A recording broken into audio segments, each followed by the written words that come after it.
Hi guys, welcome to today's show. I'm your host Taj, and join with me today is a legend from the UK Bhangra industry, the one and only Shin DCS. So first of all, Shin, thank you very much for taking out the time and joining us on our show today. No problem, it's my pleasure. So as we've been talking off screen, you're releasing a new song called Ho Gaya Pyar. Can you tell me a little bit about it? Yeah, it's a love song, Ho Gaya Pyar. I'm a big romantic at heart, right? So whenever we do a love song, I really enjoy it, right? And it's a very acoustic, ballady kind of love song, where there's just me and there's a piano, and that's about it really. And the lyrics, which I've written myself as well. Oh, amazing. You know, it's a tribute really to Bollywood. Oh, nice. So the melody is not your typical Punjabi kind of melody. I've changed things around a little bit, but the words are all Punjabi. So I'm hoping people are going to like it and give it a lot of love. I'm sure they will. Yeah. So it's been quite a while since you released music, and a lot of things have changed in the music industry itself. What are your thoughts on this? Well, there's good and bad. You know, there's good stuff out there in the market, and there's bad stuff out there. Well, you know, when I say bad stuff, I don't want to offend anybody, right? Because when you make music, everybody tries their best to make a good song, right? But it's not always possible. You know, I can vouch for that. So everybody tries their best to make good music, but you know, things have changed, things have moved on. But it's always good to know, because I'm a Bhangra man at the end of the day, right? It's good to know that Bhangra music is still there, and Bhangra music is still doing the business. It's still making people come onto the dance floor, right? It's still as popular as it ever was. In fact, it's probably bigger than it was before, you know, globally, and recognized more now wherever you go. So, you know, in that respect, I'm very happy that Bhangra music is still doing it, and it still mixes with what, you know, whatever you want to fuse it with, it still fuses, and it always did, and it always will do. And in your opinion, do you feel that the album days have now gone, or do you think it's more about focusing on releasing singles? Yeah, I think the albums are done and dusted and finished, really. People don't buy albums, people don't listen to albums, which is a big shame, because artists like me, we're album people, right? I'm a band man, from my roots. I'm a Bhangra man, and I'm an album man, right? So old school, basically old school geezer, right? But there's a lot to be said for albums, because there's a big vacuum in the market. I think for songs, when you do singles, you get limited and you get drawn into this dance market, and you have to make songs for a dance floor, for a particular kind of crowd, for a particular audience, right? But there's much more to music than just dancing on a dance floor, which is why I love to make love songs and ballads, right? But even apart from ballads, there's so much experiment. You know, we can experiment with music so much, and DCS is a band or a group of people that are known. We've made our name by experimenting with the kind of sounds we use, the kind of melodies we use, the kind of music we use, the topics that we sing about. And with the albums now not being as popular as they were, or not being produced anymore, we can't do that. So in regards to music overall, what do you feel is lacking over here? Like, why do you feel a lot of artists are now going over to India and concentrating on music over there? They've got a big market over there. They've got a thriving market over there, right? I wouldn't say it's a very original market, but there seems to be a lot of, shall I be quite frank with you? Yes. There's a lot of money over there, right? And artists are going over there basically for the money. It's not for musical fulfillment, I don't think, you know. For some crazy reason, which I really don't understand myself, right? The kids of today, or the Asian youth now, I have kids as well, right? They want to be more desi. I don't really know why that is, right? Because if you look at what they're wearing, and if you look at their lifestyles, they're not desi at all. They are not desi, so it's a big contradiction. Someone's not being true with themselves. Do you know what I mean? And it's the people. You've got to be true with yourself, basically, right? You know, and the UK is going through a big, I think, emotional kind of upheaval with what's happening in the government, the Brexit, and everything that's also going on. You know, it's been affected by everything from, there's so many outside sources that are affecting it. And it's affecting the creativity, it's affecting the music, it's affecting what people are thinking. Are they British? Are we Indian? Are we Punjab? You know, what are we? You know, there's a big confusion going on in this country at the moment. And I think until things settle down, the country gets to grips with itself, then things become a bit more solid for everybody. Everybody is a bit more stable within themselves. I think then things will flourish again in this country. So just going back to your latest release, Ho Gaya Pyar, can you tell us a little bit about the video and where you got the inspiration from? Well, the inspiration for this song has come directly from, I won't hide the fact, it's come directly from John Legend. Oh, okay. Right, because he's a great singer and I love what he does, right? And I've been watching him for years. And the inspiration for this song came directly from what he does on stage and how he performs, and the kind of songs that he releases. So I wanted to do something like that within the Punjabi genre that I'm in. And this song is, a direct influence of something of the kind of work that he does. And we followed that suit in the videos. It's just me and there's a piano player, and there are some dancers in the background as well, just doing some elegant stuff as well. It's a really interesting video, very different to the kind of stuff I've done in the past, obviously, but we really enjoyed making it. It's taken a very, very long time to do this video. There's so much stuff that happens and then goes wrong and you scrap it and you have to start again. There's a massive story to it, and I could go on forever on that one, but I don't want to go there. Where have you shot the video for it? It's been shot in London. Oh, nice. Yeah, London. At, I can't remember the name of the studio now, but it's a film studio. Oh, yeah. Good. It was in Ealing. Wow. Yeah. Okay. So just gonna rewind a little bit. We're just gonna go to your song "Rab Ne Banaiyan Jodiyan." All right. It was a big song. Yeah. A big video. The response, I can imagine it being so big as well. Is it what you expected? I think, you know what? Whenever I release a song, I don't expect anything. Yeah. Right. I never raise my expectations because you can always be very disappointed. So I never know what to expect from a song. But Rab Ne Banaiyan Jodiyan became a massive song in India and here, and why I made that song at that time was when we used to perform at wedding parties and stuff for people's weddings, we were always being asked to do first dances for the bride and the groom. And it would always be a Bollywood song. Yeah. And I started thinking, well, why are we always doing Bollywood songs? Yeah. Are there no Punjabi songs that people can have a first dance to? Yeah. And when I looked, there wasn't. Yeah. Or there wasn't anything that was dedicated to a bride and a groom.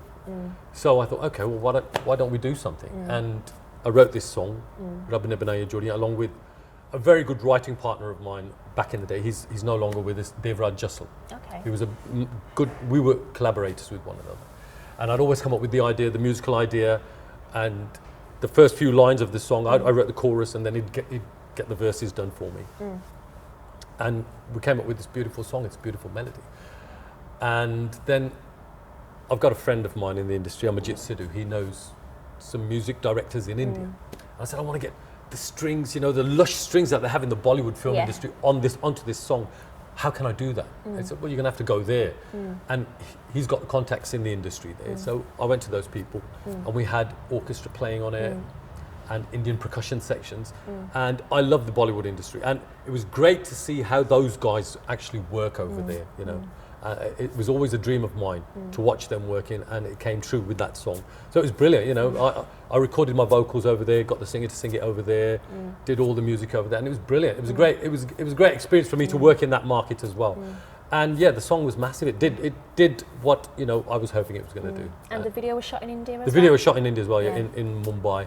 Oh, yeah, nice. So in some way out locations somewhere. They look glamorous, but when you're actually there, you think, whoa, this place is in the middle of a jungle or somewhere like that. Yeah. And there's mosquitoes and oh my gosh. Yeah. Can we get you to sing a line or two from that song? Rab Ne Banaiyan Jodiyan, yeah, sure. Rab ne banaiyan jodiyan, on tere mere mel karaye. Rab ne banaiyan jodiyan, on tere mere mel karaye. ਇਹੋ ਹੀ ਦੁਆ ਮੈਂ ਸਦਾ ਮੰਗਦਾ ਹਾਂ ਇਹੋ ਹੀ ਦੁਆ ਮੈਂ ਸਦਾ ਮੰਗਦਾ ਹਾਂ ਹਰ ਜਨਮ ਉਹ ਆਪਾਂ ਨੂੰ ਮਿਲਾਏ ਰੱਬ ਨੇ ਬਣਾਈਆਂ ਜੋੜੀਆਂ ਉਹਨੇ ਤੇਰੇ ਮੇਰੇ ਮੇਲ ਕਰਾਏ ਰੱਬ ਨੇ ਬਣਾਈਆਂ ਜੋੜੀਆਂ ਉਹਨੇ ਤੇਰੇ ਮੇਰੇ ਮੇਲ ਕਰਾਏ Thank you. That sounds so good. Thank you. Sounds like I was just listening to a DJ.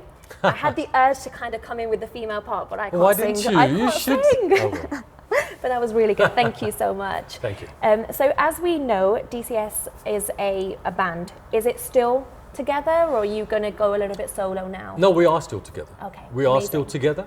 We still do weddings. We still do private parties and functions out there. But obviously, with the changing demands of the market, I've had to start doing solo performances as well. PA performances, where I will go with my door player and my backing tracks, and then do a live performance for people, you know. But it's not like the live experience. The live experience is something else, you know. The energy of a live band, a good live band, mind you, not every band, but a good live. It's the same with DJs. If you have a good DJ, he'll make your party. If you have a bad DJ, he can obviously kill your party. You know what I mean? So the artist has to be good, and I can safely say that DCS has always been one of the better bands in the UK, you know, and we always give 110% to our performances, and we've always made people happy when we leave, you know. So, you know, I mean, the live experience is what I always live for, you know, and what my guys live for. And if you've never experienced a live band, you must experience a live band at least one time in your life. Please try and do that. I've actually experienced your live. Have you? I have, many years ago. Many I was quite years. young, but I knew who you were. Okay. And it was good. Okay, guys, we're just going to go for a very short break. Stay tuned to Watch Me in Conversation with the one and only Shin DCS.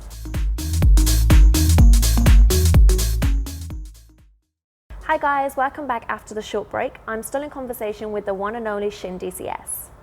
So just going back to your music, obviously with what you're releasing now, are you targeting more of the UK audience, India, or global? Global. Global.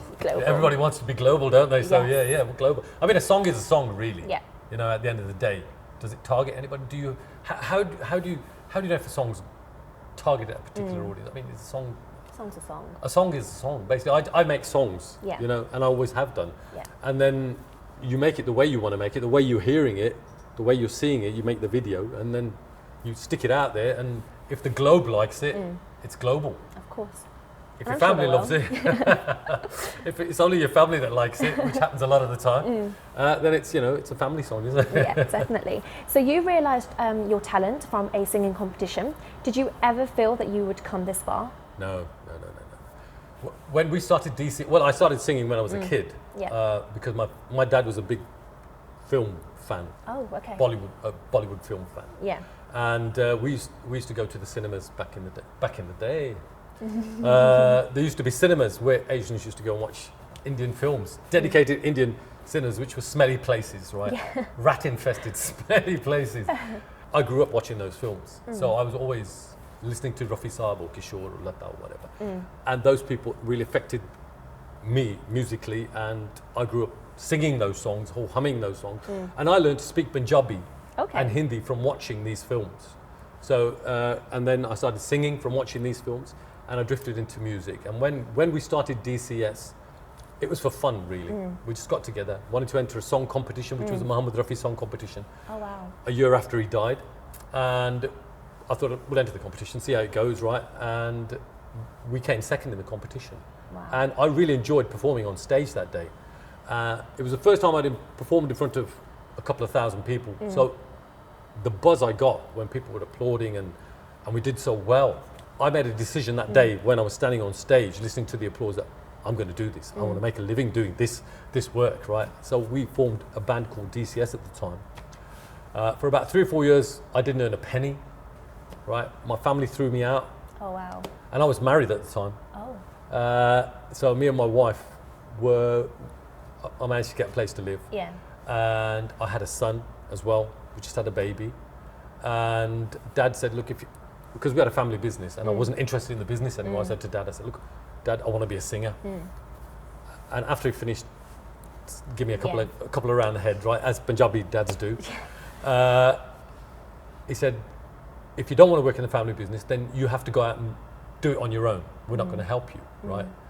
And I think that's the best thing he could have ever done to me, really, was make me stand on my own 2 feet, because it made me work hard. Yeah. It made me appreciate what I did finally achieve you know, and it made it much more worthwhile, and it meant a lot more to me. Whereas if I'd been supported and Dad had helped me and made my videos for me or funded my recordings and did stuff for us, I might not have appreciated it so much, you know. But because we worked hard and we grafted and we went through a very rough patch, it meant a lot more to us when we finally did get success. And we were very lucky to be in the right place at the right time. Bhangra music happened, and we did Bhangra recordings, and things blew up for us. It was great at that time, you know, for us. So, since stepping into the music industry, do you feel you've achieved your goals? I didn't have any goals when I came in. It was fun. We thought, oh, we'll do this for a couple of years, and then it's going to be back into the whatever we do and do the day job. But you know, touch wood, 35 years later, I'm still here. I'm doing an interview. I'm just releasing a song. So it's been a great. It's been a great journey, you know. And I would wish it on anybody out there. You know, if you've got aspirations to be a singer and be an artist, please do try it. You know, go out there. If you've got kids who are talented, please support them. You know, kids don't always have to be doctors and engineers or dentists or whatever, even though one of my daughters is an dentist and an accountant and you know, but my kids are very talented, and I have always encouraged their talent. My son has directed 2 of my videos, you know, and my daughter she's got a degree in Bharatanatyam dancing, Indian classical dance, and she's a dentist, right? And so I've always encouraged my children. You must always encourage your children into the arts. If they have a talent, don't discourage them. Let them do the arts. Let them study as well, but you know, bring the arts on as well. I say this to all Punjabi people, all Asian people, in fact. You know, encourage children. Have your children ever considered stepping into the music scene? Not the music scene directly. No. Dance, like I said, my daughter's done a degree in Indian classical dance, for which she's been dancing since she was 6. Wow. And she did her degree when she was 23, I think. So all those years she studied dance. She went to India to study dance there. Amazing. She'd stay there in India for like 3 or 4 months in a row, study with teachers there, then come back, study with teachers there. So she dedicated a good chunk of her life to studying dance, you know. And my son, he did like graphic design at school and went into the arts and wanted to do, you know, as well as being an engineer, he did this side as well and did my videos for me as well, because he's got great vision. He's got, you know, he can visualize things and knows how to make things happen in a video or in a film or whatever, you know, whatever he does. So yeah, you know, I've always encouraged my kids to do that stuff. They weren't heavily musically inclined. Otherwise, I would probably have encouraged them to come into the music scene. One of my daughters has a great voice, but she didn't want to be a singer. Yeah, so it's something you can't force, you know. And she's got a great, and I did try and encourage her to try and be a singer, but she never went that way. But my granddaughter has an amazing voice. Oh wow! And she's already done a couple of recordings at home with me in my production studio. And you know, touch wood. Let's see where she goes. But she loves singing. She loves dancing. She loves performing. And you know, I would never discourage it. That's a good start. We're encouraging it as much as we can. That's good. So you disappeared from the music industry for a few years, and you concentrated on theatre. So how was that? Yeah, theatre's great. I love doing theatre. It's musical theatre that I do. I don't do the you know, the straightforward plays. So whenever there's a musical theatre going on, Indian musical theatre, Punjabi musical theatre, or whatever kind of musical theatre, then I get involved. And I love doing theatre. I love putting on the makeup, dressing up, getting in the costumes, going out on stage, the lights hitting you, and you're singing and you're performing and you're acting and you're crying and you're dying and doing whatever you're going to do on stage. It's just brilliant. You know, it's very different from my day job, which is, you know, performing at private parties and functions, and which I could do with my eyes closed now, right? So theatre just keeps me alive, keeps me ticking, keeps me going all the time. You know, because when you're on stage in theatre, you've got to watch your lights, so you hit your lights.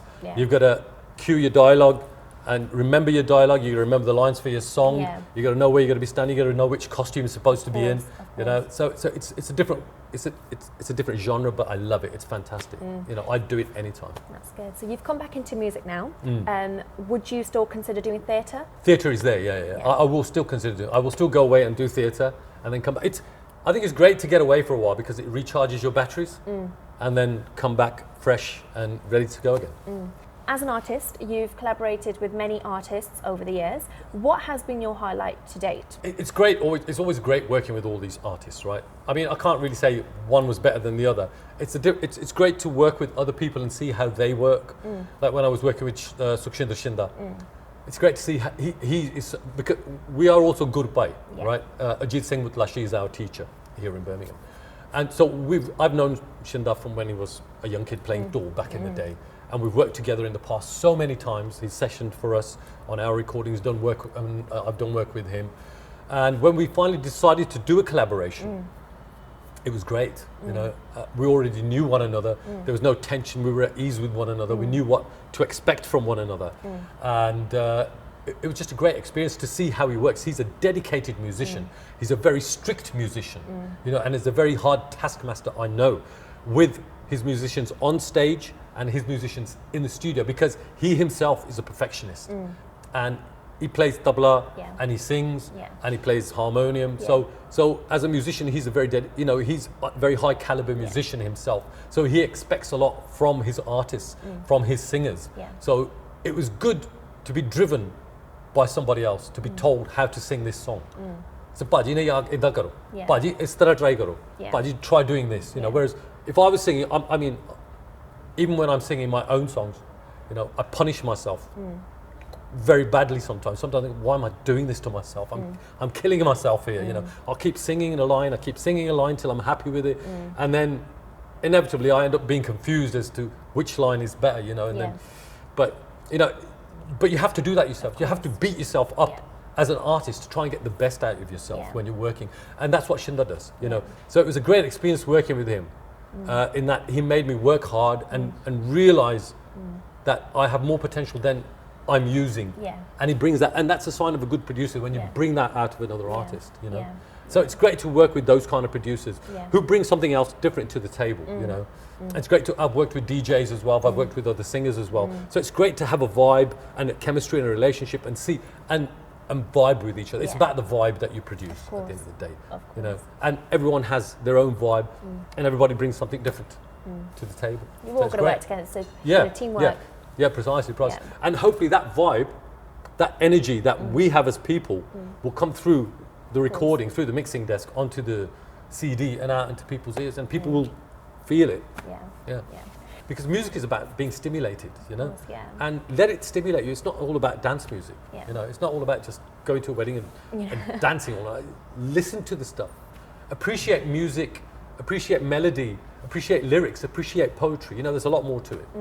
Well, I look forward to that. Thank you. So as we're coming to the end of the show now, is there any messages that you would like to share with your fans today? Yeah, I've just said it there in the last sentence. I think, you know, I mean, look out for DCS this year. We will be releasing a lot more stuff, a lot of alternative stuff as well. You know, whether it's released commercially or whether it's just out on YouTube or Facebook or wherever on the social media, look out for it. That's another thing I need to get a grip with is the social media, right? So look out for it out there. We will be putting out a lot of material for you to listen to, appreciate. So please keep your eyes open and watch this space for any new stuff, Well, thank you very much, Shin, for joining me today on my show. Pleasure. Thank you. All right, guys, that's all for today's show. We'll be seeing you very soon.